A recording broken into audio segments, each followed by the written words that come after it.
Hey guys, I'm Mezzy and welcome to this quick-ish raiding guide for the 7 on normal and heroic difficulty in the Blackrock Depths raid for the WoW 20th anniversary event. Keep in mind that the numbers you see on screen were from the brief PTR raid testing window, and since then there has been further ability tuning. This is an absolute mess of a fight, 7 bosses with each their own abilities. The 7 share a health pool and 3 of them will be corporeal at a time. This means that they will be empowered and will take damage. The other 4 that are incorporeal will not take damage. Furthermore, the empowered bosses will use all of their abilities and the others will just use their basic spells. To top it off, you can only interrupt casters when they are empowered. As of the latest PTR testing, the empowered bosses are marked with a rune symbol. Seeth'rel and Gloom'rel are always empowered and need to be tanked. The third empowerment will rotate through the other 5. Whenever the empowerment moves to another boss, move Anger and Gloom to that boss to cleave them.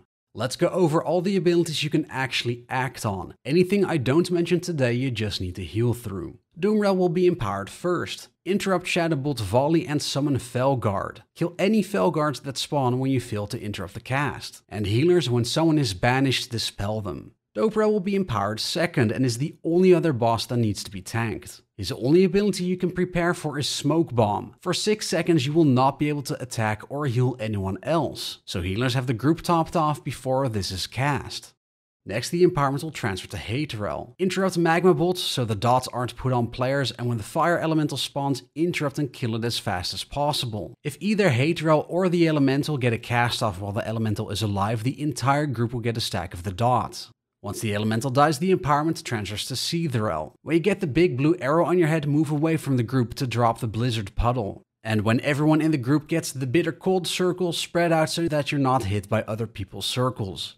The last boss in the empowerment rotation is Seeth'rel. Powered Respite will put a shield on one of the other bosses. As long as the shield is up, the 7 will heal. On the PTR, the shield was so small it didn't matter, but if it's bigger on the live servers, be sure to DPS it down quickly. When Terrify gets cast, move out of the big shadow circle so that you're not feared. And lastly, when Mind Torrent is cast, group up in the circle to share the damage. That covers the rotating bosses. Now let's talk about Anger and Gloom, the 2 that are always empowered and need to be tanked. Both of them put long-lasting physical debuffs on the tanks and have hard-hitting abilities. The debuffs last so long that it makes it hard for me to say to swap at X amount of stacks. In fact, we used 3 tanks to help rotating the debuff stacks. If you're using 2 tanks, I would recommend starting with tank swapping whenever you get 2 stacks of Rend or Sunder armor. And if that's proving to be too much damage, then swap when one tank is affected by Rend and the other is affected by Sunder armor. Next, be sure to use a personal when Gloom'rel uses Recklessness. And lastly, and this goes for the entire raid, when Bladestorm is cast, run out of the big circle.